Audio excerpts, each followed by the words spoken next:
Handa na ba ang inyong mga puso para sa isang kwentong susubok sa inyong pananaw tungkol sa pag-ibig at pagtitiis? Halina't pakinggan natin ang isang salaysay na magpapakita kung hanggang saan aabot ang pasensya ng isang babae. Sabi nila, ang pag-ibig ay pagsasakripisyo. Pero paano kung ang sakripisyo mo ay nagiging daan para unti-unti kang ubusin? Paano kung ang tahanang pinangarap mo ay siya palang magiging hawla mo? Ito ang kwento ni Luningning sa kanyang paghahanap ng liwanag sa isang pagsasamang puno ng dilim.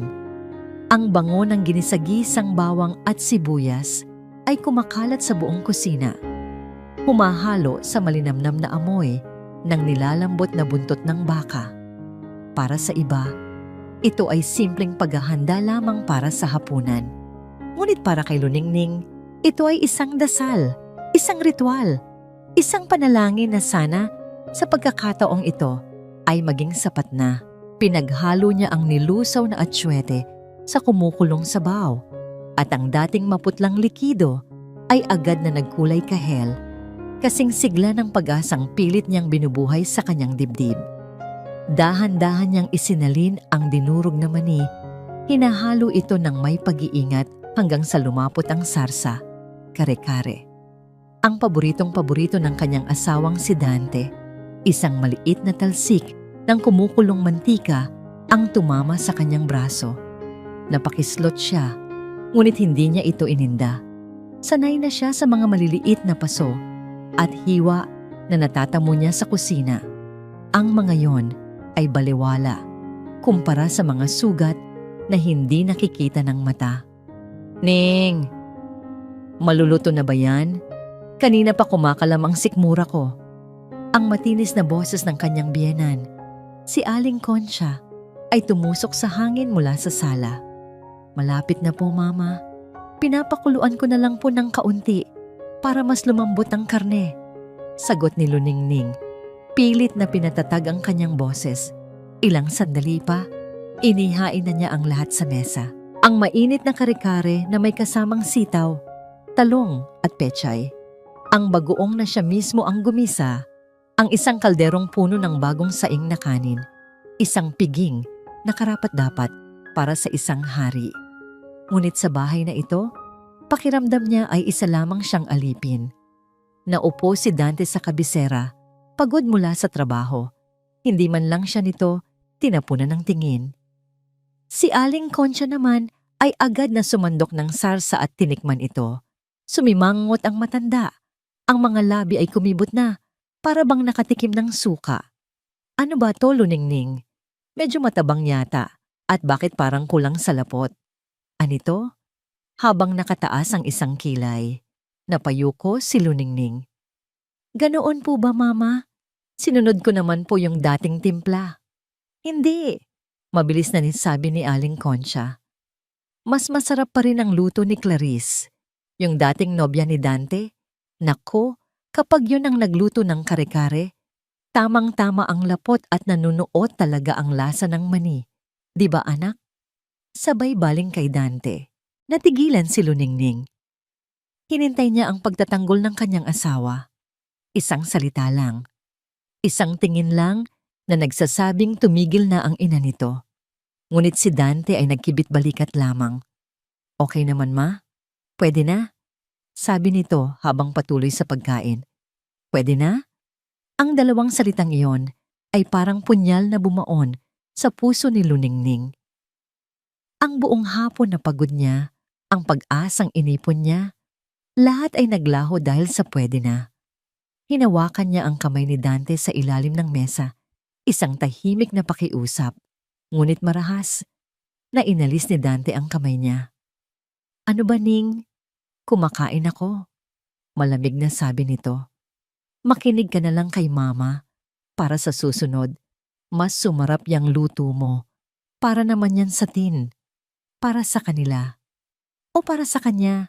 Hindi na niya alam ang pagkakaiba. Tinapos niya ang hapunan na hindi halos lumulunok. Ang bawat subo ay parang may kasamang bubog na sumusugat sa kanyang lalamunan. Gabi na nang matapos niyang ligpitin ang lahat. Si Dante at Aling Concha ay matagal nang nanonood ng telebisyon sa sala. Ang malalakas nilang tawanan ay umabot hanggang sa kusina. Bawat isa ay parang sampal sa kanyang pag-iisa. Habang naghuhugas ng mga plato, hindi na niya napigilan ang mga luhang kanina pa niya pinipigil. Tahimik itong pumatak, isa-isa, humahalo sa maruming tubig sa lababo. Ito na ba talaga ang buhay na pinangarap niya? Ang maging anino sa sariling pamamahay, ang magmahal ng walang natatanggap na kapalit kundi panlalamig at panunumbat? Pinunasan niya ang kanyang mga mata at kinuha ang kanyang cellphone mula sa bulsa para tingnan ang oras. Hating gabi na. Ngunit isang notification sa screen ang pumukaw sa kanyang pansin. Isang email mula sa bangko. Binuksan niya ito, iniisip na baka isa lamang itong karaniwang promotional email. Ngunit ang mga salitang nabasa niya ay nagpatigil sa kanyang paghinga. Bank transaction alert. A withdrawal of PHP 1P was made from your joint savings account. Nabitawan niya ang basong hawak niya. Hindi ito nabasag, ngunit ang kalansing nito sa sahig na metal ng lababo ay umalingaw-ngaw sa katahimikan ng gabi, kasing lakas ng dagundong sa loob ng kanyang dibdib. 150,000 piso. Ang perang pinag-ipunan nila para sana sa kanilang kinabukasan. Ang perang galing sa mga magulang niya. Nawala. Basta na lang nawala. Hindi nakatulog si Luningning ng gabing iyon. Ang mga numero sa email ng bangko ay paulit-ulit na sumasayaw sa kanyang isipan, 150,000 piso. Bawat pagpikit niya, nakikita niya ang mukha ng kanyang ina at ama, ang ngiti sa mga labi nila nung ibinibigay sa kanya ang passbook bilang regalo sa kasal. Para sa pagsisimula ninyo, anak, sabi nila, para sa mga pangarap nyo. Ngayon, ang pangarap na yon ay may butas. Isang malaking butas na hindi niya alam kung saan nagmula. Kinabukasan, ang almusal ay disyertong walang buhay. Ang sinangag ay tila walang lasa. Ang itlog ay Pinilit niyang maging normal, maghain na parang walang nangyari. Ngunit ang bigat sa kanyang dibdib ay parang isang malaking bato. Naghintay siya ng tamang tiyempo.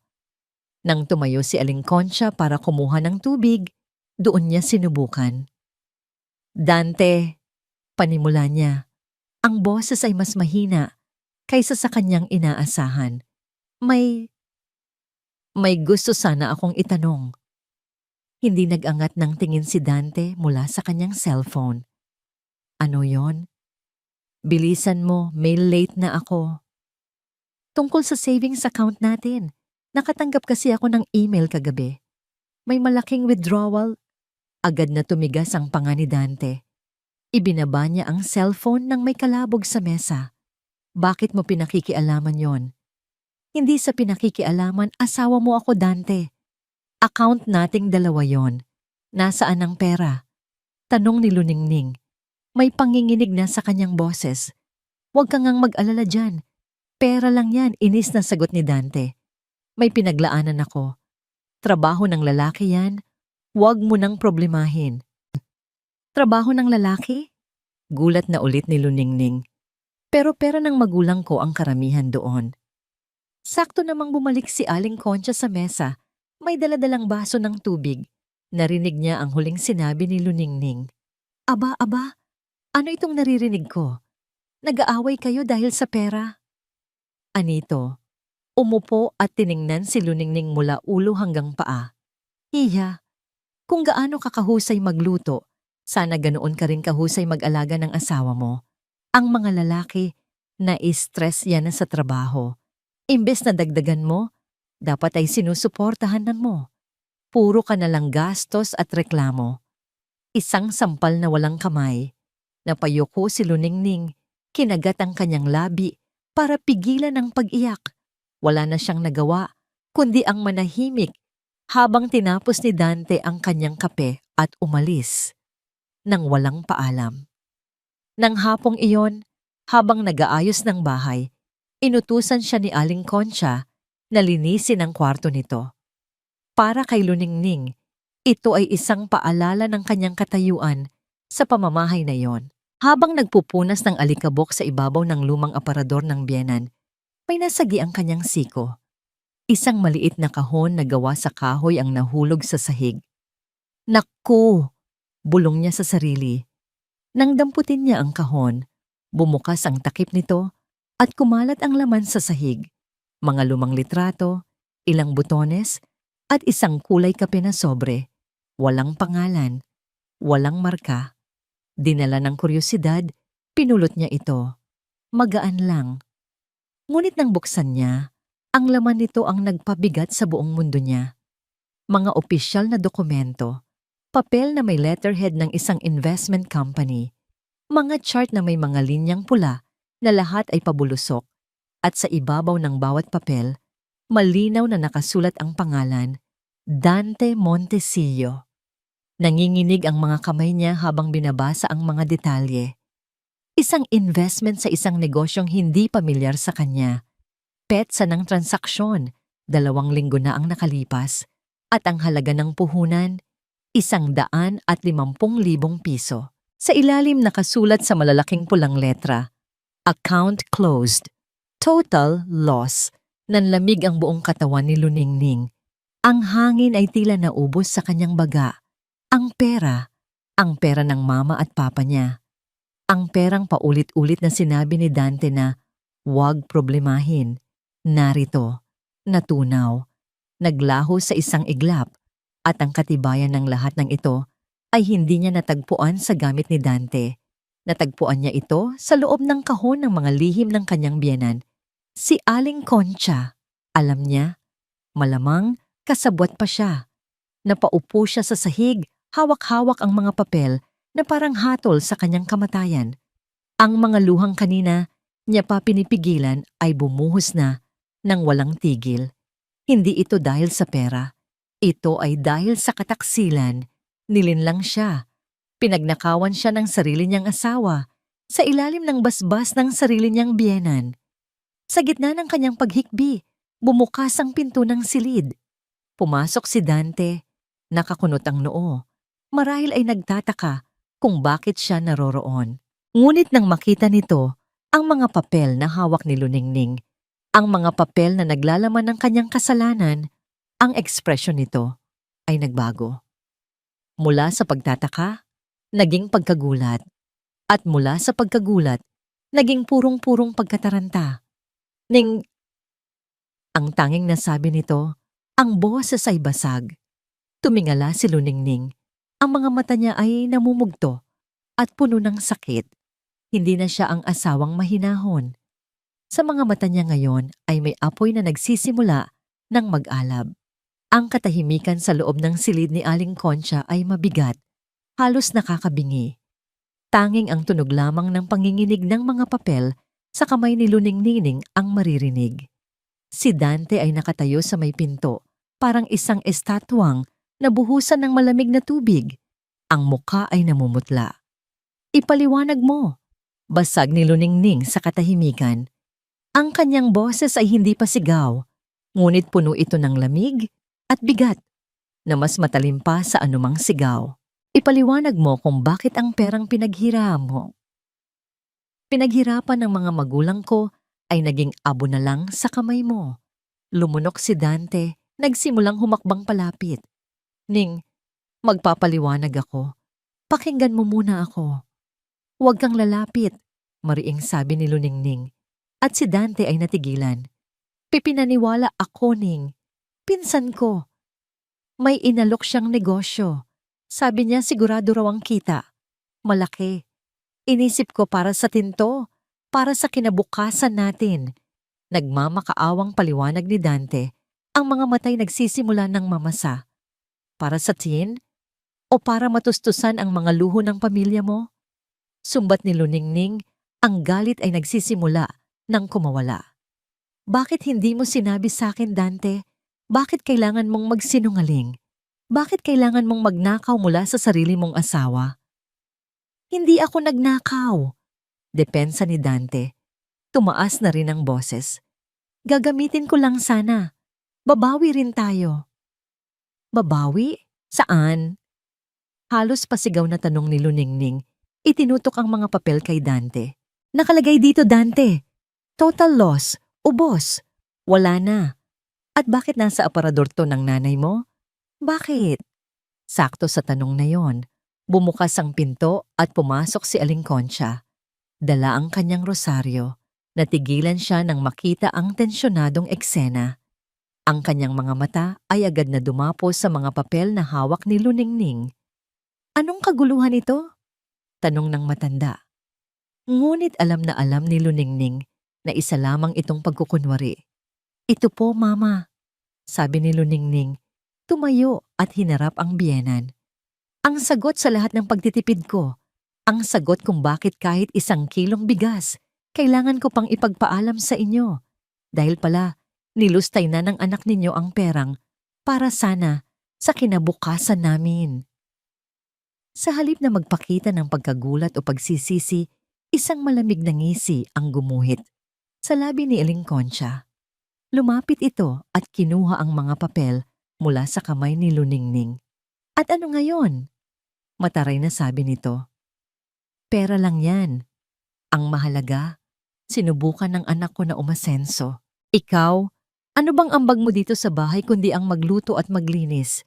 Kung hindi ka sana malas, baka kumita pa ang investment na yan. Parang binuhusan ng nagyayelong tubig si Luningning. Hindi siya makapaniwala sa kanyang narinig. Ang sisi. Ang lahat ng sisi ay ibinabato sa kanya. Malas? Ako pa ang malas? Nanginginig na, sabi ni Luningning. Nagsisilbi ako sa inyo umaga, tanghali, gabi. Ibinigay ko ang lahat, pati ang perang bigay ng mga magulang ko. Kinuha ninyo. Tapos ako pa ang sisisihin ninyo? Isang bagong lakas ang bumuhos sa kanyang katauhan. Isang tapang na hindi niya alam na mayroon siya. Tiningnan niya si Aling Concha at si Dante nang diretso sa mata. Wala kayong karapatan. Tandaan ninyo, ang bahay na ito. Sabi ni Luningning, ang bawat salita ay may diin. Ay nakapangalan sa akin. Binili ito ng mga magulang ko para sa akin. Kung mayroon mang dapat umalis dito, hindi ako yon. Ang mga salitang yon ay tumama kay Aling Concha. Ang kanyang muka ay umasim sa galit. Walang hiya ka.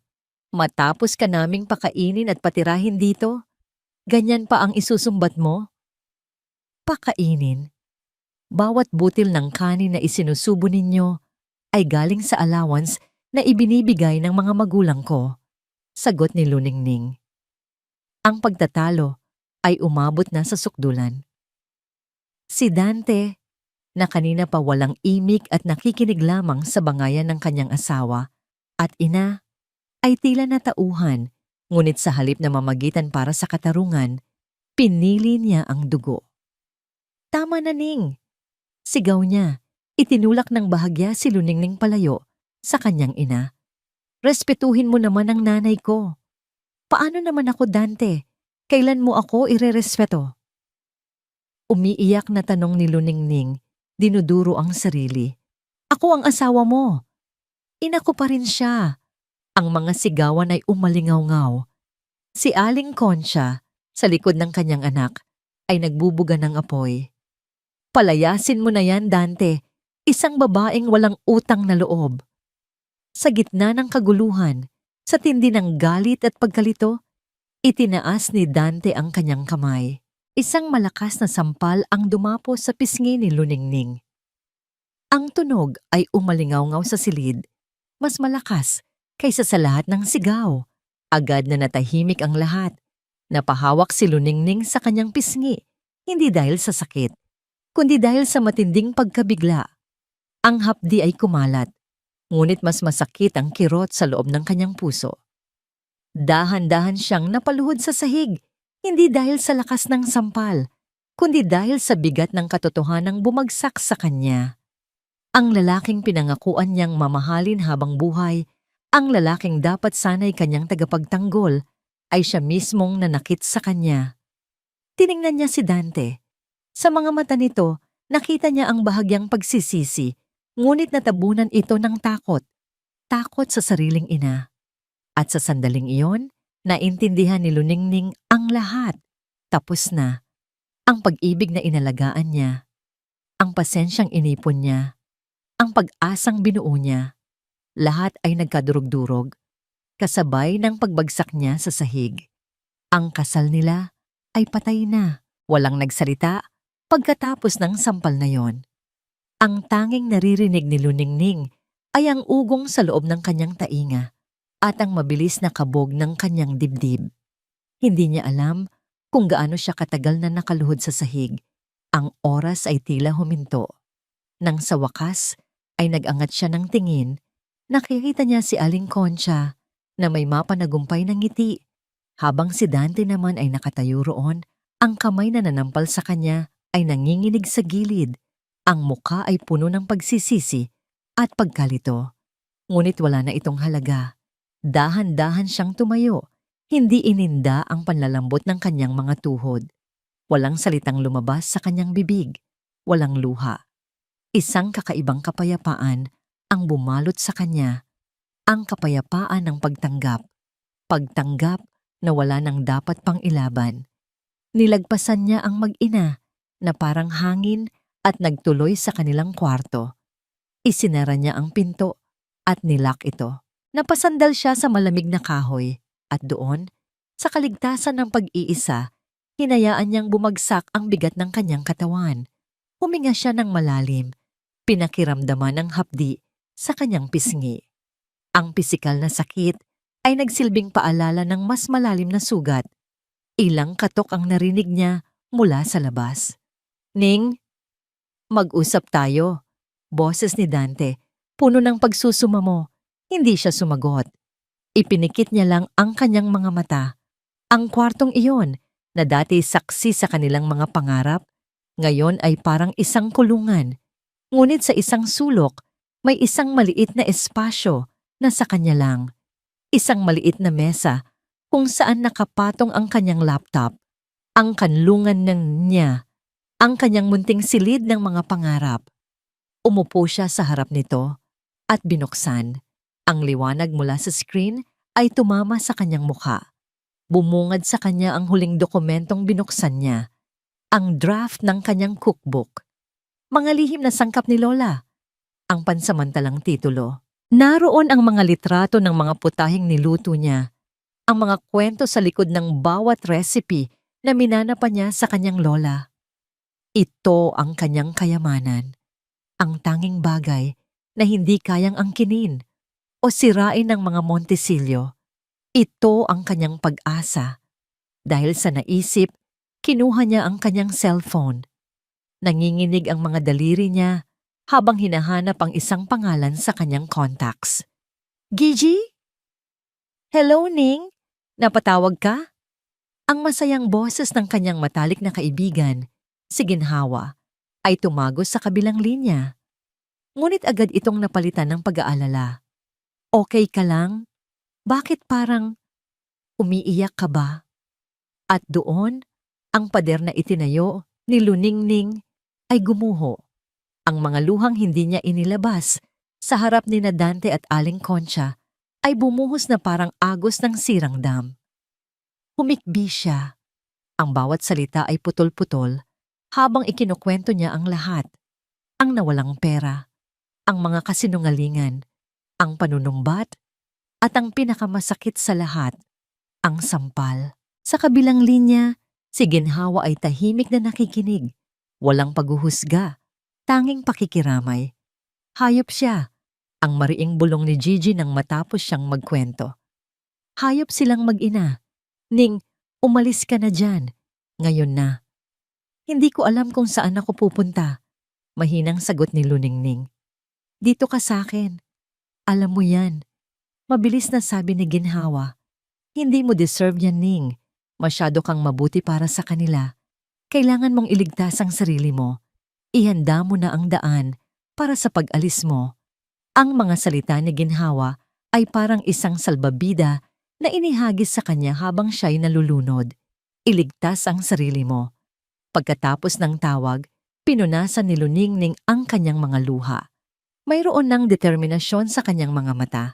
Binuksan niya ang browser sa kanyang laptop. Ang mga daliri niya, na kanina lang ay nanginginig, ngayon ay matatag nang nag-type sa search bar. Annulment Lawyers in the Philippines. How to file for legal separation. Women's rights against domestic abuse. Bawat article na binabasa niya, bawat legal term na natututunan niya, ay nagiging isang ladrilyo sa pader na itinatayo niya para protektahan ang kanyang sarili. Hindi na siya ang Luningning na laging nakayuko. Hindi na siya ang asawang handang magtiis sa lahat. Ang babaeng nasa harap ng laptop ngayon ay isang mandirigmang naghahanda para sa pinakamalaking laban ng kanyang buhay. Sa labas ng kwarto, ang mga katok ay tumigil na. Marahil ay sumuko na si Dante, ngunit alam ni Luningning na hindi pa tapos ang lahat. Lingid sa kanyang kaalaman, sa kabilang banda ng pinto, nakatayo pa rin si Aling Concha. Nakadikit ang tainga nito sa kahoy. Narinig niya ang bawat hikbi. Narinig niya ang pangalan ni Ginhawa at narinig niya ang mahinang usapan tungkol sa pag-alis. Isang malamig at mapanganib na kislap ang dumaan sa mga mata ng matanda. Hindi niya hahayaang basta na lang umalis si Luningning. Hindi niya hahayaang makuha nito ang bahay. At lalong hindi niya hahayaan na maging malaya ito. Tiningnan niya ang pinto ng silid. Pagkatapos ay ang laptop sa isip niya. Alam niyang nandoon ang lahat ng pangarap ng manugang niya. At isang napakasamang ideya ang nabuo sa kanyang isipan. Kinabukasan, gumawa si Luningning ng isang bagay na matagal na niyang hindi ginagawa. Lumabas siya ng bahay para sa sarili niya. Nagpaalam siyang mamamalengke. Isang karaniwang dahilan na hindi pag-iisipan ng hinala ni Aling Concha. Ngunit sa halip na lumiko papuntang palengke, dumiretso siya sa isang maliit na building sa bayan kung saan nag-oopisina ang isang abogadong inirekomenda sa kanya ng isang online forum. Sa kauna-unahang pagkakataon, sa loob ng maraming taon, nakahinga ng maluwag si Luningning habang naglalakad mag-isa. Ang sinag ng araw sa kanyang balat at ang hangin sa kanyang buhok ay tila mga paalala na mayroon pang mundo sa labas ng mga pader ng bahay nila. Ang pag-uusap nila ng abogado ay maikli ngunit nagbigay linaw sa maraming bagay. Mahirap, ngunit hindi imposible. May laban siya. May karapatan siya. Hawak-hawak niya ang calling card ng abogado paglabas ng opisina at ito'y parang isang tiket papunta sa kalayaan. May kaunting pag-asa na umusbong sa kanyang puso. Isang maliit na baga sa gitna ng malamig na abo ng kanyang pagsasama. Ngunit ang pag-asang iyon ay agad na naglaho. Pag-uwi niya sa bahay, masyadong tahimik. Kadalasan, sa mga oras na ito, ay maririnig niya ang tunog ng telebisyon mula sa sala. Ngayon, tanging ang tibok ng kanyang puso ang kanyang naririnig. Isinara niya ang pinto at naglakad papasok. Walang tao sa sala. Walang tao sa kusina. Isang masamang kutob ang gumapang sa kanyang dibdib. Naglakad siya papunta sa pasilyo. At doon, tumambad sa kanya ang isang tanawing nagpatigil sa kanyang paghinga. Ang pinto ng kanyang munting silid trabaho. Ang kanyang santuaryo. Ito ay nakabukas ng bahagya at sa gilid ng doorknob may mga malalalim na gasgas. Ang kahoy ay tila pinilit na binuksan. Hindi, bulong niya. Nanginginig ang mga binti niya habang dahan-dahan siyang lumalapit. Itinulak niya ang pinto. Ang tanawing bumungad sa kanya ay isang bangungot. Sa sahig, sa gitna ng silid, nakakalat ang mga piraso ng itim na plastik at bubog. Ang kanyang laptop, ang kanyang pinakamamahal na laptop, ay wasak, durog. Ang screen ay basag na parang sapot ng gagamba. May mga itim na likido na tumagas mula rito. Ang ilang letra mula sa keyboard ay tanggal at nakakalat sa sahig na parang mga ngiping na bunot. Nabitawan ni Luningning ang bayong na dala niya. Ang mga gulay na pinamili niya para magkunwari ay gumulong sa sahig, ngunit hindi niya ito napansin. Ang kanyang mga mata ay nakapako sa nagkadurog-durog na pangarap sa kanyang harapan. Ang cookbook, ang mga recipe ni Lola, ang daan-daang oras na ginugol niya sa pag-type, sa pag-edit, sa pagpili ng mga litrato, lahat ng iyon naroon sa loob ng sirang makinang yon. Wala siyang backup, wala siyang kopya. Hindi pwede. Paulit-ulit na bulong niya, ang boses ay garalgal. Napaluhod siya. Hindi na kinaya ng kanyang mga tuhod ang bigat ng kanyang kaluluwa. Dahan-dahan niyang inabot ang isang piraso ng basag na screen. Ang mga daliri nanginginig. Isang maliit na hiwa ang gumuhit sa kanyang daliri, ngunit hindi niya ito naramdaman. Ang sakit sa loob niya ay higit pa sa anumang sugat. Ning? Isang boses mula sa likuran niya ang nagpalingon sa kanya. Nakatayo roon si Dante, ang muka ay gusot, ang mga mata ay namumula. Nakatingin ito sa sahig, sa sirang laptop, pagkatapos ay sa kanya. Anong nangyari dito? Tanong ni Luningning. Bagamat sa puso niya, mayroon na siyang hinala. Ako ang may gawa. Mahinang pag-amin ni Dante, hindi makatingin ng diretso. Nagdilimang paningin ko, Ning. Pagkatapos ng pag-aaway natin kagabi, narinig kita na may kausap sa telepono. Balak mo na akong iwan. Hindi ko napigilan ang sarili ko. Patawarin mo ako. Ang mga salita ni Dante ay parang ugong na hindi maintindihan ni Luningning. Ang tanging malinaw sa kanya ay ang pag-amin nito. Siya, ang asawa niya. Ang lalaking nanakit sa kanya kagabi ay siya ring pumatay sa mga pangarap niya ngayong araw. Gumuho ang mundo ni Luningning. Ang maliit na pag-asang dala niya kanina ay tuluyan ng namatay. Napahagulhol siya, hindi isang tahimik na pag-iyak, kundi isang malakas at puno ng sakit na panaghoy. Isang sigaw ng isang kaluluwang naubusan na ng lahat. Lingid sa kanilang dalawa, mula sa siwang ng pinto ng kabilang kwarto, nakatayo si Aling Concha. Pinapanood niya ang eksena, ang pagkasira ng loob ng kanyang manugang. At sa kanyang mga labi, may isang munting ngiti ng tagumpay na hindi nakita ni Luningning at Dante. Sa gitna ng kanyang pag-iyak at pagluluksa, habang nakaluhod sa sahig, may isang bagay na kumislap sa ilalim ng mesa. Isang bagay na hindi dapat naroroon. Dahan-dahan niyang inabot ito. Isang suklay sa buhok, maliit at formal, na may isang maliit na perla sa dulo. Agad niya itong nakilala. Ito ang paboritong suklay ni Aling Concha. Ang suklay na laging nakasuksok sa kanyang pusod. Ang suklay na hinding-hindi nito inaalis. Napatigil sa pag-iyak si Luningning. Hawak niya ang suklay at dahan-dahang tumingala kay Dante na patuloy pa rin sa paghingi ng tawad. Isang mas malalim at mas nakakatakot na katotohanan ang unti-unting nabubuo sa kanyang isipan. Ang mga hikbi ni Luningning ay naputol. Ang nangingibabaw na sakit at pagkalugmok ay dahan-dahang napalitan ng isang nakakakilabot na lamig. Ang kanyang mga luha ay tumigil sa pagpatak. Ang tanging gumagalaw na lamang ay ang kanyang mga mata na lumilipat mula sa basag na laptop sa suklay na may perlas sa kanyang palad at pabalik sa nagsisising mukha ni Dante.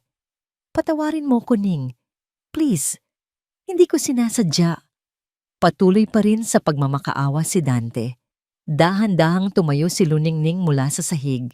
Ang kanyang mga kilos ay mabagal, kontrolado, na parang isang bagyo na panandaliang huminahon bago ang pinakamalakas nitong bugso. Hindi niya pinansin ang dumi sa kanyang damit o ang hiwa sa kanyang daliri. Lumakad siya palapit kay Dante, ang mga matay hindi humihiwalay sa pagkakatitig dito. Sabi mo, nagdilim ang paningin mo? Tanong niya. Ang boses ay kalmado, ngunit may talim na nakatago. Oo, Ning. Nagseselos. Natatakot ako na iwan mo ko. Sagot ni Dante. Umaasang ang pag-amin sa kahinaan ay magdudulot ng awa. Ngunit hindi awa ang nasa puso ni Luningning. At ikaw mismo ang sumira nito? Tanong niya ulit. Itinuturo ang laptop. Ang mga kamay mo ang gumawa nito? Oo, patawad. Sa sandaling iyon, ibinuka ni Luningning ang kanyang palad. Ipinakita niya ang suklay. Kung ganoon, paano napunta ito dito? Nakita ni Dante ang suklay, ang pamilyar na suklay ng kanyang ina. Agad siyang natigilan. Ang kulay sa kanyang mukha ay nawala. Napalitan ng pagkalito at pagkatapos ng bakas ng tantakot. Ano yan? Saan mo nakuha yan? Tanong ni Inia. Ngunit ang panginginig sa kanyang boses ay nagpapakita na alam na niya ang sagot. Sa ilalim ng mesa, Dante, mariing sabi ni Luningning. Nalaglag yata ng tunay na may sala. Isang nakabibinging katahimikan ang muling namayani. Si Dante ay napaatras, napasandal sa pader. Ang kanyang mga mata ay nagpapakita ng isang digmaan sa loob niya. Ang katotohanan laban sa kasinungalingan na pinanindigan niya. Hindi pwede. Bulong niya. Bakit, Dante? Giit ni Luningning. Humakbang palapit. Inutusan ka ba niya? Sinabi ba niya sa'yo na akuin mo ang kasalanan niya? Para ano? Para matakot ako? Para isipin kung kaya mo akong saktan ng paulit-ulit hanggang sa sumuko na lang ako? Bawat tanong ay parang isang suntok na tumatama kay Dante. Napayuko siya, hindi na makatingin kay Luningning. At sa kanyang pananahimik, nakita ni Luningning ang kumpirmasyon. Si Mama! Nagsimulang magpaliwanag si Dante. Ang boses ay basag. Pag-alis mo kanina. Galit na galit siya. Sinabi niya na binabalak mo na kaming iwan, na kukunin mo ang bahay. Sinabi niya na ang laptop mo, yan daw ang nagbibigay sa'yo ng lakas ng loob. Kaya, kaya niya sinira. At pagdating ko, nakita ko, pinakiusapan niya ako, Ning. Sinabi niya na bilang lalaki, kailangan kong ipakita kung sino ang masusunod. Na akuin ko raw para matakot ka at hindi na umalis. Ang pag-amin, ang buong karimarimarim na katotohanan, hindi lang pala isang simpleng pagsira ng gamit. Ito ay isang planadong pananakot. Isang sabwatan sa pagitan ng mag-ina para durugin ang kanyang kaluluwa. Ang huling hibla ng pagmamahal o kahit awa na nararamdaman ni Luningning para kay Dante ay naputol. Ang apoy na kanina'y nagsisimula pa lang, ngayon ay nagliliyab na. Ngunit hindi ito isang apoy ng walang kontrol na galit. Ito ay isang malamig, nakapapasong apoy ng determinasyon. Tumalikod siya kay Dante, walang salita. Naglakad siya papasok sa kanilang kwarto. Binuksan niya ang aparador at kinuha ang maletang ginamit nila noong kanilang honeymoon. Inilapag niya ito sa kama at sinimulang mag-impake. Hindi siya nagmamadali. Bawat damit na tinutupi niya, bawat gamit na inilalagay niya sa loob, ay isang simbolo ng kanyang paglaya. Ning, anong ginagawa mo? Nag-aalalang tanong ni Dante, sumunod sa kanya. Huwag mo namang gawin to. Mag-usap tayo. Hindi lumingon si Luningning. Wala na tayong dapat pag-usapan pa. Sagot niya. Ang boses ay matatag. Pinatawad ko ang pagsisinungaling mo tungkol sa pera. Sinubukan kong intindihin ang pagiging sunod-sunuran mo sa ina mo. Pero ito, ang sirain ang nag-iisang bagay na akin talaga. At ang pagtulong mo sa kanya na pagtakpan ng krimen niya, tapos na, Dante. Isinara niya ang maleta. Ang tunog ng zipper ay parang isang pinal na hatol. Hinarap niya ang kanyang asawa at sa kauna-unahang pagkakataon, wala na siyang nakitang pagmamahal sa mga mata nito. Tanging awa at pandidiri. Masahol ka pa sa isang nananakit, Dante, sabi niya. Ang bawat salita ay mabagal at malinaw. Isa kang duwag. Hila-hila ang kanyang maleta. Naglakad siya palabas ng kwarto. Nakasalubong niya sa pasilyo si Aling Concha na lumabas dahil sa ingay. Ang matanda ay may mayabang na ngiti sa labi. Iniisip na nagtagumpay ang kanyang plano. Aalis ka na? Mabuti naman, sabi nito. At siguraduhin mong wala kang dadalhing kahit ano na pag-aari ng anak ko. Huminto si Luningning. Tiningnan niya ng diretso sa mata ang kanyang biyenan, isang tingin na puno ng lamig at babala. Huwag po kayong mag-alala, sagot niya. Ang lahat ng sa inyo, isasauli ko. Pero ang lahat ng sa akin, babawin ko. Itinaas niya ang cellphone na hawak niya. Magkita na lang tayo sa korte. At sa huling pagkakataon, tinalikuran niya ang mag-ina, ang bahay na naging kulungan niya, at ang buhay na unti-unting pumatay sa kanya. Hila-hila ang maleta. Binuksan niya ang pinto at humakbang palabas, patungo sa isang kinabukasang hindi niya tiyak, ngunit sa wakas ay tunay nang sa kanya. Ang amoy ng bagong timplang kape at ang malambot na sofa sa maliit na apartment ni Ginhawa ang unang mga bagay na nagparamdam kay Luningning ng kapayapaan sa loob ng 2 araw. Dito, walang matang mapanuri, walang boses na nanunumbat. Tanging ang mainit na presensya ng isang kaibigang hindi nang iwan. Sigurado ka bang okay ka lang dito? Hindi makitid para sa'yo? Tanong ni Ginhawa habang iniaabot ang isang tasa ng kape kay Luningning. Isang maliit na ngiti ang sumilay sa labi ni Luningning. Gigi, pagkatapos ng impyernong yon, itong apartment mo ay parang isang palasyo. Tiningnan niya ang kaibigan. Ang kanyang mga mata ay puno ng pasasalamat. Salamat, Gigi. Kung wala ka, hindi ko alam kung saan ako pupulutin. Ano ka ba? Para saan pat naging mag-best friend tayo? Sabi ni Ginhawa, umupo sa tabi niya. Nagkwentuhan sila hanggang hating gabi. Inilabas ni Luningning ang lahat. Ang sakit, ang takot. Ngunit ngayon, may kasama na itong determination. At si Ginhawa ay naroon. Hindi para magbigay ng awa, kundi para magbigay ng lakas. Kinabukasan, sinamahan siya ni Ginhawa pabalik sa abogado. Sa pagkakataong ito, mas handa na si Luningning. Inilatag niya ang lahat. Ang patunay na ang bahay ay galing sa kanyang mga magulang at ang kwento tungkol sa sirang laptop. Sa bahay malakas ang laban natin, Mrs. Sandoval, paliwanag ng abogado. Malinaw na nasa pangalan ninyo ito, pero yung tungkol sa laptop at sa intellectual property, yung cookbook mo, mas komplikado yan. Bakit po? Tanong ni Luningning. Wala tayong matibay na ebidensya na ang biyenan mo ang sumira. Ang tanging hawak natin ay ang pag-amin sa iyo ng asawa mo. Sa korte, madali niya itong maitatanggi. Magiging he said, she said lang ang laban. Mahirap patunayan at baka tumagal lang ang kaso nang walang kasiguraduhan. Malumanay na paliwanag ng abogado. Lumabas si Luningning sa opisina na may bigat sa dibdib. Naiintindihan niya, ngunit hindi nito maalis ang pakiramdam ng kawalan ng katarungan.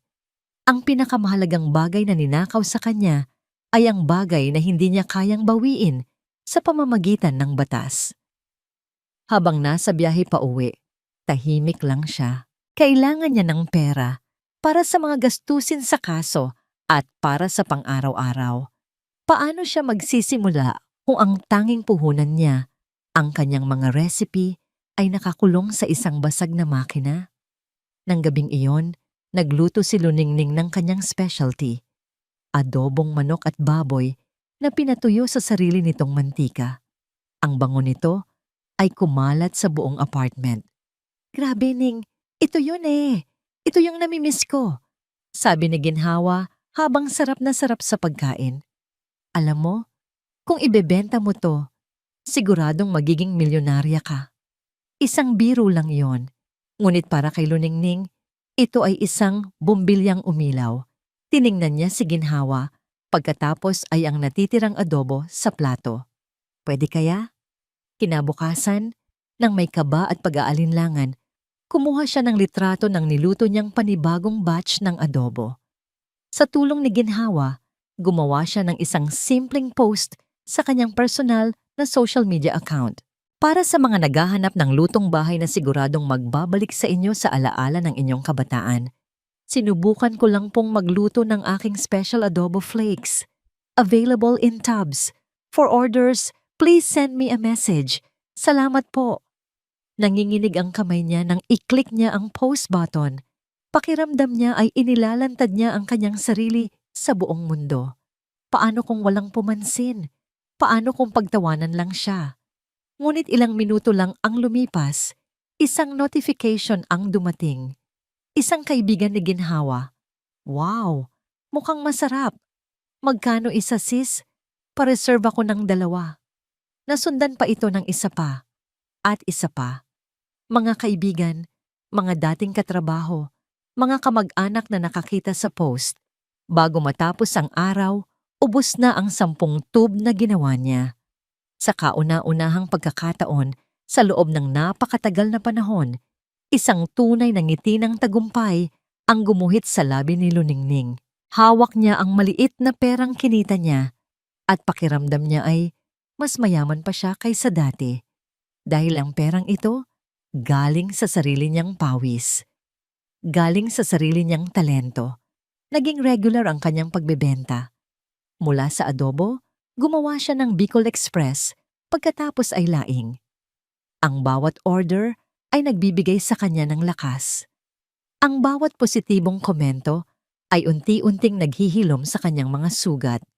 Sa lahat ng kanyang mga customer, may isang particular na account na laging umorder. Ang pangalan sa profile ay KD. Linggo-linggo, 5 tubs ang order nito, minsan 10 pa, at ang mga komento nito ay hindi basta masarap, detalyado. The balance of saltiness and sourness is perfect. The meat is so tender it melts in your mouth. Isang taong kilala talaga ang lasa ng pagkain. Isang gabi, matapos kumpirmahin ang isa na namang bulk order, isang panibagong mensahe ang pumasok mula kay KD. Hindi ito order. Good evening. I've been a huge fan of your cooking for the past few weeks. Your talent is exceptional. I was wondering if you would be open to meeting in person. I'd like to discuss a potential business opportunity with you. Napatitig si Luningning sa mensahe. Isang business opportunity? Sino si KD? Ang kaba at pag-asa ay naghalo sa kanyang dibdib. Ito na kaya ang simula ng pagbangon niya? 3 beses nagpalit ng damit si Luningning bago siya nakapili. Isang simpleng puting blusa at maong na pantalon. Ayaw niyang magmukhang masyadong formal, pero ayaw rin niyang magmukhang hindi seryoso. Ang mensahe ni KD ay paulit-ulit na tumatakbo sa kanyang isipan. Business opportunity. Ang mga salitang yon ay parehong nakakakaba at nakakapagbigay pag-asa. Kaya mo yan, Ning. Ipakita mo sa kanya kung gagraduate ka sa kusina. Pagpapalakas loob ni ginhawa bago siya umalis. Pinili ni Luningning ang isang maliit at tahimik na coffee shop para sa kanilang pagkikita. Maaga siyang dumating, umupo sa isang sulok kung saan kitang-kita niya ang pinto. Pinunasan niya ang mamasa-masang palad sa kanyang pantalon. Sino kaya si KD? Isang food blogger? Isang may-ari ng maliit na karinderya? O baka naman isang taong gusto lang makuha ang recipe niya? 3:00 eksakto, bumukas ang pinto ng coffee shop. Isang lalaki ang pumasok, matangkad. Nakasuot ng isang well-fitted na polo shirt at slacks. Ang buhok nito ay maayos na nakasandal at may suot itong isang mamahaling relos. Mukha itong isang negosyante. Naglakad ito palapit sa counter at pagkatapos ay umikot ang tingin sa paligid na para bang may hinahanap. Nang magtama ang kanilang mga mata, isang maliit na ngiti ang sumilay sa labi ng lalaki. Naglakad ito palapit sa kanyang mesa. Miss Luningning Sandoval? Tanong ng lalaki. Ang boses ay kalmado at propesyonal. Tumango si Luningning, bahagyang natulala. Ako nga po. Kayo po si KD? Kalyandiwa. Pagpapakilala nito, inilahad ang kamay. It's a pleasure to finally meet you. Nanginginig ng bahagya ang kamay ni Luningning nang abutin niya ang kamay nito. Kalyandiwa. Ang pangalan ay pamilyar. Inisip niyang mabuti kung saan niya ito narinig. Umupo si Kalyan sa tapat niya. I hope you don't mind me asking you to meet like this. I just felt that a simple online message wouldn't do justice to what I want to propose. Naku, okay lang po, Sir Kalyan. Nauutal na, sabi ni Luningning. Bigla siyang nakaramdam ng hiya. Ang suot niya ay parang basahan kumpara sa itsura ng kausap niya. Parang nabasa ni Kalyan ang kanyang iniisip. Please, just Kalyan. At huwag kang mahiya. I'm here as an admirer of your craft. Doon naalala ni Luningning, Kalyan Diwa, ang CEO ng Diwa Food Corporation, ang korporasyong nagmamay-ari ng isa sa mga pinakasikat na fine dining restaurant chain sa bansa. Napalunok siya. Ang lalaking nasa harap niya ay hindi lang basta negosyante. Isa itong higante sa industriya ng pagkain. Na nabasa ko po ang tungkol sa inyo sa isang magazine. Nasabi na lang niya. Ngumiti si Kalyan. Let's talk about you, Luningning. For the past month, I have personally ordered and tasted almost everything you've offered online. Your adobo, your Bicol Express. They're not just food. They have soul. They tell a story. Saan mo natutunan magluto ng ganoon? Ang tanong ay simple. Ngunit para kay Luningning, ito'y napakalaki. Walang sino man, kahit si Dante, ang nagtanong sa kanya niyan. Tinanong siya hindi kung paano magluto, kundi kung saan niya natutunan. Sa lola ko po, sagot niya. Isang tunay na ngiti ang unang beses na lumabas sa kanyang labi. Mahilig po siyang magkwento habang nagluluto. Sabi niya, ang bawat sangkap daw po ay may damdamin. Tumango si Kalyan. Ang kanyang mga mata ay nagpapakita ng tunay na interes. I knew it. That's the secret ingredient I've been tasting. Luningning, I'll be direct. Your talent shouldn't be confined to plastic tubs sold online. It deserves a proper kitchen. It deserves a place where people can experience it fully. Inilabas ni Kalyan ang isang folder mula sa kanyang briefcase at inilapag ito sa mesa. Binuksan niya ito sa harap ni Luningning. Sa loob ay may mga litrato ng isang maliit, bakanteng espasyo. Maganda ang lokasyon, may mga bintanang salamin, at isang pwesto para sa isang open kitchen. I own this place, sabi ni Kalyan.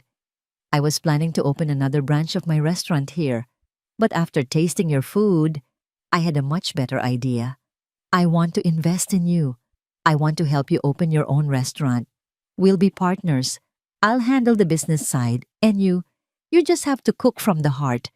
The name of the restaurant will be yours, Kusina ni Luningning. Napatitig si Luningning sa mga litrato, pagkatapos ay kay Kalyan. Ang kanyang mga mata ay nagsimulang mamuo ng luha. Isang restaurant, sarili niyang restaurant. Isang pangarap na ni sa panaginip ay hindi niya inakalang posible. Pero, Sir, bakit po? Hindi niyo naman po ako kilala. Isa kang artist. Pagputol ni Kalyan sa kanya, at naniniwala ako sa sining mo. That's all the reason I need. Sa sandaling iyon, ang lahat ng pagod, sakit at pagdududa na naramdaman ni Luningning sa mga nakaraang buwan ay tila naglaho, napalitan ng isang napakalaking alon ng pag-asa. May isang taong nakakita sa kanya. Hindi bilang isang asawa, hindi bilang isang manugang o isang tagapagluto, kundi bilang isang taong may halaga. Ngunit habang sila'y nakaupo roon, sa gitna ng kanilang usapan, tungkol sa mga pangarap, bumukas ang pinto ng coffee shop. Pumasok si Dante. Naglalakad ito na parang may hinahanap din, at natagpuan niya. Nakita niya ang kanyang asawa na nakaupo sa harap ng isang gwapo, matagumpay, at nakangiting lalaki. Ang kanilang mga kamay ay magkalapit sa ibabaw ng folder. Ang pag-asa sa mukha ni Luningning ay agad na naglaho nang makita niya si Dante. At ang ekspresyon naman sa mukha ni Dante ay mabilis na nagbago mula sa paghahanap, naging pagkabigla, at nauwi sa isang madilim na ulap ng selos at galit. Ang ngiti sa mga labi ni Luningning ay naglaho na parang bulang pinaputok. Ang init ng pag-asa na bumalot sa kanya kanina ay napalitan ng nagyayelong kaba nang makita niya si Dante na papalapit sa kanilang mesa. Ang bawat hakbang nito ay mabigat. Ang mga mata ay nakapako sa kanya, nag-aapoy sa isang damdaming matagal na niyang hindi nakita. Selos. Luningning, sabi ni Dante. Ang boses ay mababa at puno ng pagbabanta. Hindi nito pinansin si Kalyan. Anong ginagawa mo dito? Sino to? Bago pa man makasagot si Luningning, tumayo si Kalyan. Hinarap si Dante ng may kalmadong awtoridad. Good afternoon. I'm Kalyan Diwa. And you are? Asawa niya o ako. Mabilis at mariing sagot ni Dante. Ang mga salita ay parang suntok na ipinupukol. Kaya pwede bang sabihin mo sa akin kung anong ginagawa ninyong dalawa dito? Ang mga tao sa ibang mesa ay nagsisimula ng lumingon. Ang mga bulungan ay parang mga bubuyog na nagsisimulang mag-ingay. Naramdaman ni Luningning na namumula ang kanyang pisngi sa hiya. Gusto niyang magtago sa ilalim ng mesa. We were having a business meeting, paliwanag ni Kalyan. Ang boses ay nananatiling professional. Miss Sandoval is a very talented chef and my company is interested in investing in her. Isang mapaklang tawa ang kumawala sa bibig ni Dante. Business meeting? O baka naman, nilalandi mo ang asawa ko? Dinuro niya si Kalyan. Ilang linggo ka nang hindi umuuwi, Luningning. Tapos dito lang kita makikita. May kasamang ibang lalaki? Ganyan ka na ba kadesperada? Ang bawat salita ay parang lason na tumatalsik sa kanya. Ang mga akusasyon ay walang basihan. Ngunit sa mata ng mga tsismoso sa paligid, sila na ang naghatol. Siya ang masamang asawa. Siya ang mga agaw. Dante, tumigil ka. Pakiusap ni Luningning. Ang boses ay nanginginig sa pinaghalong galit at hiya. Wala kang alam sa mga nangyayari. Wala akong alam? Sarkastikong sabi ni Dante. Nakikita ko ang nakikita ko. Isang ahas na umaaligid sa asawa ko. Hindi na nakapagpigil si Kalayan. Sir, I think you should calm down. You're causing a scene, sabi niya. Ang boses ay may diin na. Huwag kang makialam dito. Usapan to ng mag-asawa. Sigaw ni Dante at akmang susugurin si Kalyan. Ngunit mabilis na humarang ang mga security guard ng coffee shop. Sir, kung gagawa po kayo ng gulo dito, mapipilitan po kaming paalisin kayo, sabi ng isa. Tiningnan ni Dante ang mga guard, pagkatapos ay si Kalyan, at sa huli, si Luningning. Ang galit sa kanyang mga mata ay napalitan ng pagkasuklam. Hindi pa tayo tapos, sabi niya, bago marahas na tumalikod at nag-walk out. Naiwan si Luningning na nanginginig sa kanyang upuan. Ang lahat ng mata sa coffee shop ay nasa kanya. Ang mga bulungan ay mas lumakas. Dahan-dahan niyang inayos ang kanyang mga gamit, handa nang tumakbo palayo. Luningning, tawag ni Kalyan. Ang boses ay malumanay. Huwag mo silang pansinin. Nakakahiya, bulong ni Luningning, hindi makatingin. Pasensya ka na. Hindi dapat nangyari to. Wala kang dapat ihingi ng tawad, sabi ni Kalyan. Hindi mo kasalanan ang ikinilos niya. Ang tanong na ngayon ay, are you okay? Ang simpleng tanong na yon ang nagpabagsak sa huling pader ng kanyang pagpipigil. Tumango siya, ngunit isang taksil na luha ang pumatak mula sa kanyang mata. Nang gabing iyon, hindi mapakali si Luningning. Ang insidente sa coffee shop ay nag-iwan ng masamang lasa. Lalo itong lumala nang buksan niya ang kanyang social media. May isang post mula sa isang peking account. Kawawa naman ang kaibigan kong si D. Habang nagpapakahirap sa trabaho, ang asawa niya nagpapakasarap sa piling ng ibang lalaki.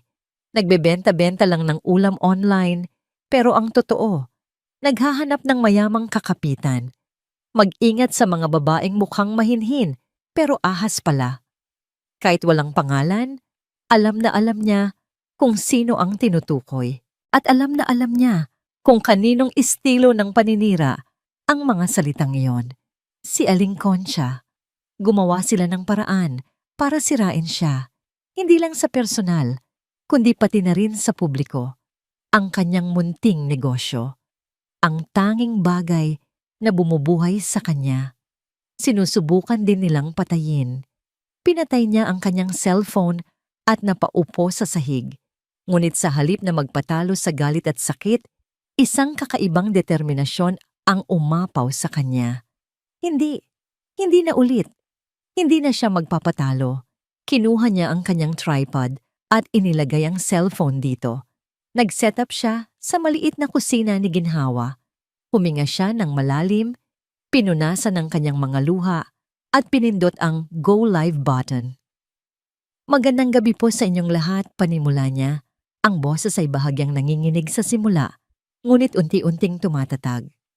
Ako po si Luningning. Marami pong hindi magagandang salita ang kumakalat tungkol sa akin ngayon. Hindi ko po sasagutin yon.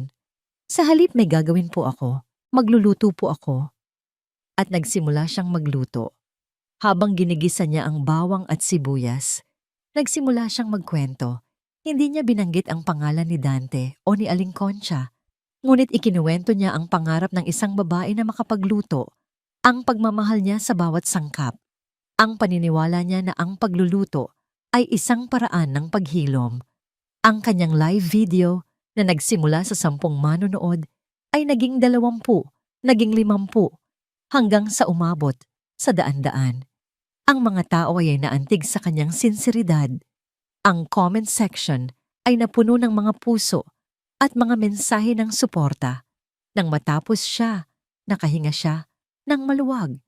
Pakiramdam niya ay naalis ang isang malaking tinik sa kanyang dibdib. Ngunit bago pa man niya mapatay ang livestream, biglang tumunog ang kanyang telepono. Isang hindi rehistradong numero.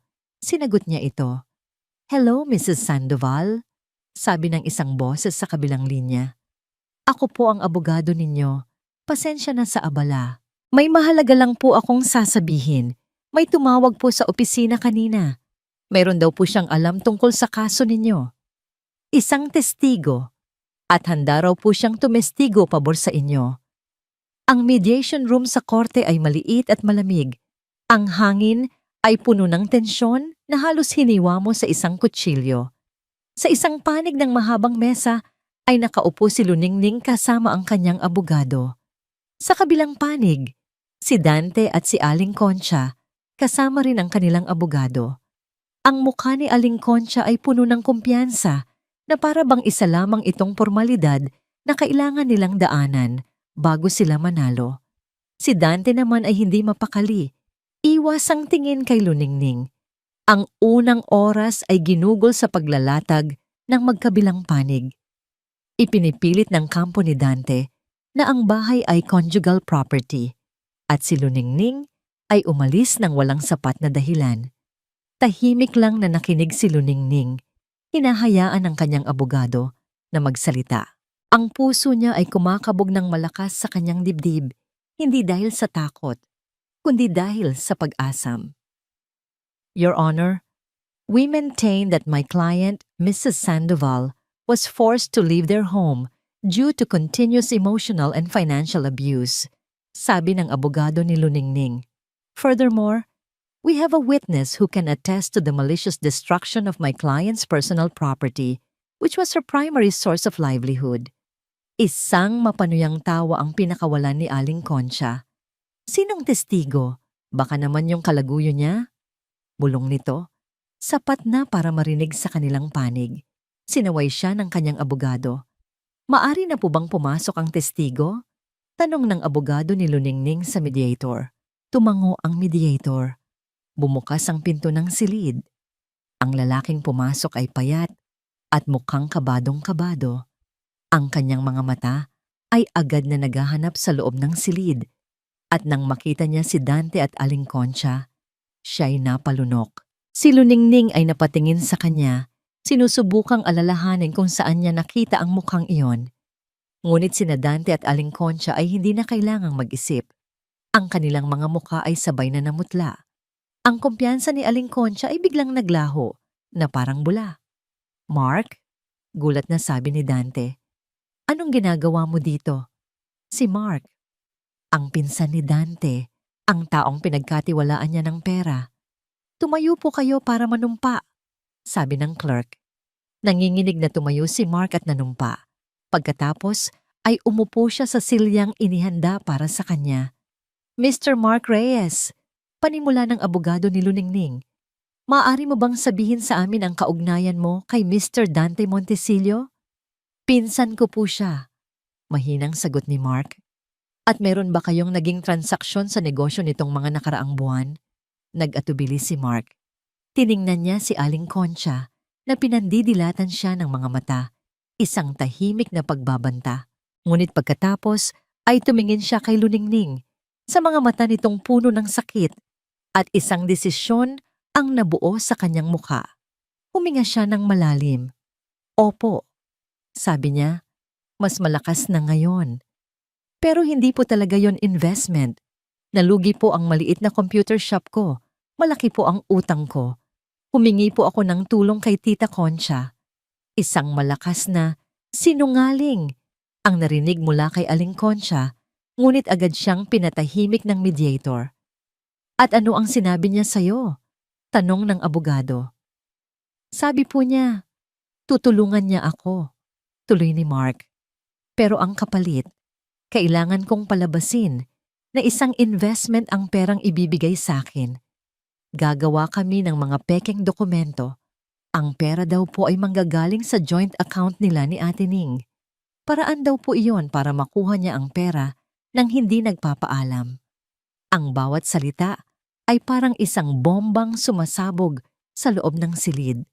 Si Luningning ay napahawak sa braso ng kanyang upuan, hindi makapaniwala. Hindi lang pala ito isang masamang desisyon sa negosyo. Ito ay isang planadong panloloko. At hindi lang po yon, dagdag ni Mark. At sa pagkakataong ito ay may inilabas siyang cellphone. Nung nalaman ko po na nagkakagulo na sila dahil sa pera, kinabahan po ako. Tinawagan ko po si tita para itanong kung ano ang gagawin. Nirecord ko po ang usapan namin para lang po may pruweba ako. Pinindot niya ang play button. Huwag kang mag-alala, Mark. Ang mahalaga, nakuha natin ang pera. Hayaan mo yang si Luningning. Ako ang bahala sa kanya. Sa huli, tayo pa rin ang mananaw. Pero tita, paano si Kuya Dante? Nag-aaway na sila. Mas mabuti nga yon para matuto yang si Luningning kung sino ang dapat masunod. Kahit nga yung laptop niya, sinira ko para mawalan na siya ng pag-asa. At ang galing, di ba? Si Dante pa ang umako ng kasalanan. Ganoon katakot sa akin ang anak ko. Ang huling mga salita ay umaling-aungaw sa nakabibinging katahimikan. Ang recording, isang malinaw at hindi maikakailang patunay ng lahat. Sa sandaling iyon, isang malakas na hikbi ang narinig. Hindi mula kay Aling Concha, na ngayon ay parang estatwang na paralisa sa kanyang upuan. Ang hikbi ay galing kay Dante, napayuko siya sa mesa, ang kanyang mga balikat ay nanginginig. Umiiyak siya na parang isang bata. Totoo. Bulong niya sa pagitan ng mga hikbi. Totoo lahat. Si Mama, siya ang nag-utos sa akin. Siya ang sumira. Patawarin mo ko, Ning. Patawarin mo ko. Tiningnan ni Luningning ang kanyang asawa o ang dati niyang asawa. Tiningnan niya si Aling Concha na sa wakas ay nawalan na ng lahat ng yabang at kulay sa mukha. At sa unang pagkakataon, wala siyang naramdamang galit. Wala na ring sakit. Tanging isang malalim na awa. Natapos na. Ang bigat na pinasan niya sa loob ng maraming taon ay biglang gumaan. Ang katotohanan, gaano man kapangit, ay sa wakas nagpalaya sa kanya. Tumayo ang abogado ni Luningning. Your Honor, I think we have heard enough. Lumabas si Luningning ng korte na tila lumalakad sa ulap. Ang paunang desisyon ay pabor sa kanya. Ang buong pagmamay-ari ng bahay at isang makatarungang halaga para sa mga pinsalang natamo niya. Huminga siya ng malalim, nilanghap ang hangin sa labas. Ito ang amoy ng kalayaan, ang amoy ng katarungan. 6 na buwan ang lumipas, ang dating malamig at bakanteng espasyo na ipinakita ni Kalyan kay Luningning sa mga litrato ay isa na ngayong buhay na buhay at maaliwalas na lugar. Ang malalaking bintanang salamin ay nagpapasok ng ginintuang sinag ng araw, tumatama sa mga mesang gawa sa kahoy at sa mga halamang nakasabit sa bawat sulok. Sa pader, nakasulat sa magandang calligraphy ang mga salitang Kusina ni Luningning. Sa gitna ng lahat, sa loob ng isang open kitchen na kumikinang sa kalinisan, ay si Luningning. Hindi na siya ang babaeng laging nakayuko at takot. Ang Luningning ngayon ay kumikilos ng may tiwala at sigla. Suot ang kanyang puting uniforme, siya ang reyna ng kanyang kaharian. Ang bawat utos niya sa kanyang mga staff ay malinaw at magalang, at ang bawat putahing inilalabas niya mula sa kusina ay isang obra maestra. Chef Ning, Table 5. Ready na po ang 2 order ng kare-kare. Sigaw ng isang server. Okay, plating in 2 minutes. Sagot ni Luningning. Ang kanyang mukha ay nagliliwanag sa gitna ng init at abala. Ito ang grand opening ng kusina ni Luningning. Ang lugar ay puno ng mga tao, mga food blogger na inimbitahan ni Kalyan, mga kaibigan, pamilya, at ang mga tapat niyang customer na sumuporta sa kanya mula pa noong nagbebenta pa lang siya online. Sa isang sulok, nakaupo si Ginhawa, ang mga matay nangingilid sa luha, habang pinapanood ang kanyang matalik na kaibigan. Tingnan mo siya! Bulong nito sa sarili. Parang isang bituin. Mula sa kabilang panig ng restaurant, nakatayo naman si Kalyan, nakasandal sa pader, hindi inaalis ang tingin kay Luningning. May isang nangangiti sa kanyang labi, na puno ng paghanga at isang bagay pa na hindi niya pa masabi. Hindi niya tinulungan si Luningning dahil sa awa. Tinulungan niya ito dahil nakita niya ang isang pambihirang talento na karapat-dapat bigyan ng pagkakataon. At ngayon, nakikita niya ang bunga ng kanyang paniniwala. Nang bahagyang humupa ang dami ng tao, lumabas si Luningning mula sa kusina. Pinupunasan ng pawis sa kanyang noo. Nilapitan niya ang bawat mesa, nagpapasalamat sa mga dumalo. Ang kanyang nangiti ay totoo at nakakahawa. Ning! Tawag ni Ginhawa. Niyakap ni Luningning ang kaibigan ng mahigpit.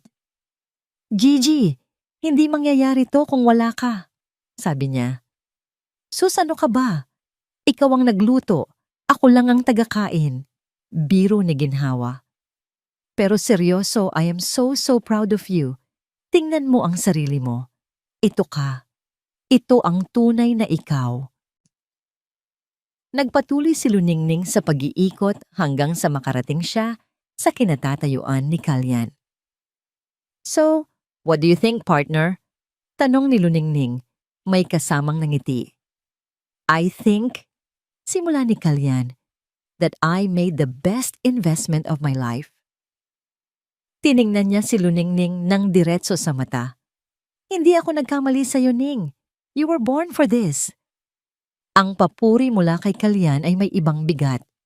Ito ay galing sa isang taong hindi lang naniniwala sa kanyang pagluluto, kundi naniniwala sa kanya bilang isang tao. Isang init ang gumapang sa kanyang puso, isang init na hindi galing sa kalan. Salamat, Kalyan. Sa lahat, sinsero niyang sabi. Habang sila'y nag-uusap, ang pinto ng restaurant ay bahagyang bumukas. Mula sa labas, sa dilim ng gabi, isang anino ang sumilip sa loob. Si Dante. Mas payat siya ngayon. Ang dating kumpiyansa sa kanyang tindig ay wala na. Nakatingin siya sa loob ng restaurant, sa mga masasayang tao, sa magandang lugar at higit sa lahat, kay Luningning. Nakita niya itong nakikipagtawanan kay Kalyan. Nakita niya ang liwanag sa mga mata nito. Isang liwanag na matagal na niyang hindi nakikita noong sila pa. Isang liwanag na siya at ang kanyang ina ang pumatay, walang galit, walang selos. Tanging isang malalim, nakalulunod na pagsisisi ang naroon sa kanyang mukha. Isang pagtanggap sa lahat ng nawala sa kanya. Hindi siya pumasok. Hindi siya nagpakita. Pagkatapos ng ilang sandali, tahimik siyang tumalikod at naglakad palayo. Unti-unting nilamon ng dilim. Hindi nakita ni Luningning si Dante. Ang kanyang atensyon ay nakay Kalyan at sa gabing puno ng tagumpay. Nang magsara ang restaurant, naiwan silang dalawa ni Kalyan kasama ang ilang staff na nagliligpit. "Pagod ka na?" tanong ni Kalyan. Umiling si Luningning. "Hindi. Masaya. Masayang pagod." "Magandang simula," sabi ni Kalyan. "Ang simula ng marami pang tagumpay." Tumingin si Luningning sa paligid ng kanyang kusina. Ang bawat kaldero, bawat sandok, ay parang isang medalya ng karangalan. Ang gabing iyon ay hindi lang grand opening ng isang restaurant. Ito ang grand opening ng kanyang bagong buhay. Isang buhay na siya mismo ang nagluto, tinimplahan ng sakit at luha, ngunit sa huli ay may tamis ng tagumpay at pag-asa. Isang taon na ang lumipas. Ang kusina ni Luningning ay hindi na lang isang bagong restaurant. Ito ay naging isang destinasyon. Ang pangalan ni Luningning ay naging bukambibig sa mundo ng pagkain, isang kwento ng inspirasyon, isang patunay na ang talento, kapag sinamahan ng tapang, ay kayang lampasan ang anumang pagsubok. Gabi ng parangal. Sa isang grand ballroom na puno ng mga pinakakilalang tao sa industriya, tinawag ang kanyang pangalan. For her exceptional culinary vision and her inspiring journey of resilience, the Female Culinary Entrepreneur of the Year Award goes to Miss Luningning Sandoval. Umakyat si Luningning sa entablado. Ang palakpakan ay parang alon na yumayakap sa kanya. Hawak ang mabigat na tropeyo. Tiningnan niya ang mga taong nakangiti sa kanya. Sa isang iglap, bumalik sa kanyang alaala ang babaeng nakaluhod sa sahig, umiiyak sa harap ng isang basag na laptop. Kung makikita lang siya ng babaeng yun ngayon, maraming salamat po. Panimula niya. Ang kanyang boses ay matatag at puno ng pasasalamat. Ang parangal na ito ay hindi lang para sa akin. Para po ito sa lahat ng naniwala sa akin noong ako mismo ay hindi na naniniwala sa sarili ko. Tumingin siya sa direksyon ni Naginhawa at Kalyan. At para po sa lahat ng babaeng nangangarap sa kani-kanilang kusina. Huwag po kayong matakot magsimula ulit. Dahil kung minsan, sa pinakamasakit na pagtatapos, matatagpuan ang pinakamatamis na simula. Pagkatapos ng selebrasyon, naglakad-lakad sila ni Kalyan sa tabi ng dagat, sa ilalim ng kalmadong kalangitan na puno ng bituin. Ang malamig na hangin ay kaaya-aya sa kanyang balat. "I'm so proud of you, Ning," sabi ni Kalyan. Ang boses ay malambing. "Hindi ko to magagawa kung wala ka, Kalyan. Binigyan mo ako ng pagkakataon," sagot ni Luningning. "Binuksan ko lang ang pinto, Ning," sabi ni Kalyan. Huminto sila at hinarap siya.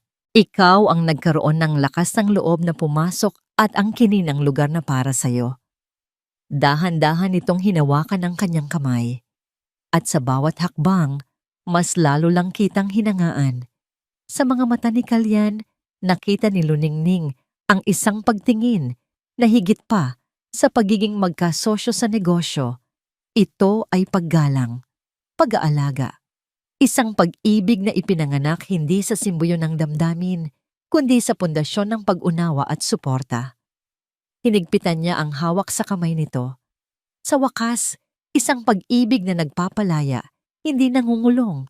Kinagabihan, pag-uwi niya sa kanyang sariling apartment, isang lugar na puno ng liwanag at katahimikan, may isang sulat na naghihintay para sa kanya. Galing sa probinsya. Ang sulat kamay ay pamilyar. Nanginginig ng bahagya, binuksan niya ito. Maikli lang ang laman. "Ning, walang araw na hindi ako nagsisisi. Sana mapatawad mo ako balang araw. Nagsisimula na rin ako ulit dito sa probinsya. Maging masaya ka. Dante." Walang luhang pumatak. Walang galit na namuo. Tinupi niya lang ng maayos ang sulat at itinago ito sa isang kahon.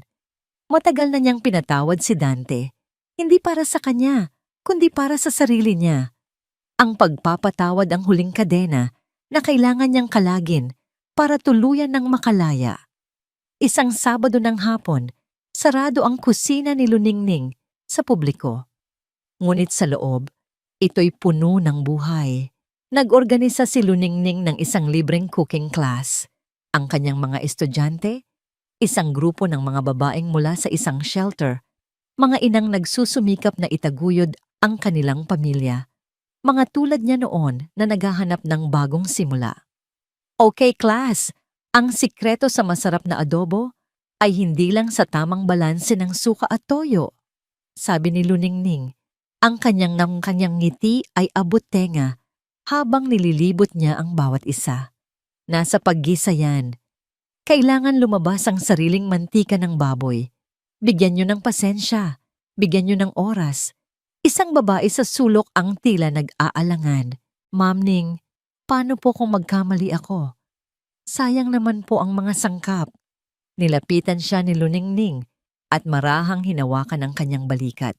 Tiningnan niya ang mga mata nito at sa mga matang yon, nakita niya ang sarili niya isang taon na ang nakalipas. Walang mali sa pagluluto hanggat galing sa puso. Malumanay niyang sabi. Ngumiti siya. Isang ngiting naglalaman ng lahat ng kanyang natutunan. Ang pinakamahalagang sangkap na hinding-hindi ninyo dapat kalimutan, sabi niya sa buong klase, ay ang pagmamahal sa sarili. Lutuin ninyo ang bawat putahe na parang isang regalo para sa inyo. At hinding-hindi, kahit kailan, hahayaan ang sinuman na sabihin sa inyo na hindi kayo karapat-dapat. Sa gitna ng tawanan, ng bango ng niluluto at ng bagong pag-asa, natagpuan ni Luningning ang kanyang tunay na katuparan. Hindi sa mga parangal o sa tagumpay ng kanyang restaurant, kundi sa pagbabahagi ng liwanag na minsan nang ipinagkait sa kanya. Ang kanyang kusina ay hindi na lang isang lugar ng pagkain. Ito ay naging isang lugar ng paghilom. At dito po nagtatapos ang kwento ni Luningning. Isang kwentong nagpapatunay na gaano man kadilim ang gabi, laging may pagsikat ng araw na naghihintay. Ang tunay na halaga ng isang tao, lalo na ng isang babae, ay hindi nasusukat sa kanyang kakayahang magtiis o magsakripisyo para sa iba. Ito ay nasusukat sa kanyang tapang na bumangon mula sa pagkakadapa, sa kanyang lakas na bawiin ang sariling pagkatao, at sa kanyang kakayahang gawing liwanag ang pinakamatinding dilim na kanyang pinagdaanan. Ang pagpapatawad ay isang regalong ibinibigay natin sa ating sarili upang tuluyan tayong makalaya. Maraming salamat po sa inyong walang sawang pagsubaybay sa ating kwento. Sana po ay may napulot kayong aral at inspirasyon sa paglalakbay ni Luningning. Ano po ang masasabi ninyo sa kanyang kwento? At anong klaseng kwento naman po ang gusto ninyong marinig sa susunod? I-comment nyo lang po sa ibaba. Ang inyong mga saloobin ay napakahalaga po sa amin. Hindi dito nagtatapos ang ating paglalakbay. Marami pa pong kwentong kasing ganda at mas puno ng aral dito sa aming channel. Kung nagustuhan nyo ang kwentong ito, i-like, i-share sa pamilya at mga kaibigan at mag-subscribe na rin para lagi kayong updated sa mga susunod pa naming kwento. I-click niyo ang notification bell para kayo ang unang makarinig kapag may bago kaming upload. Pagpalain po kayo ng Panginoon, kayo at ang inyong buong pamilya. Hanggang sa muli.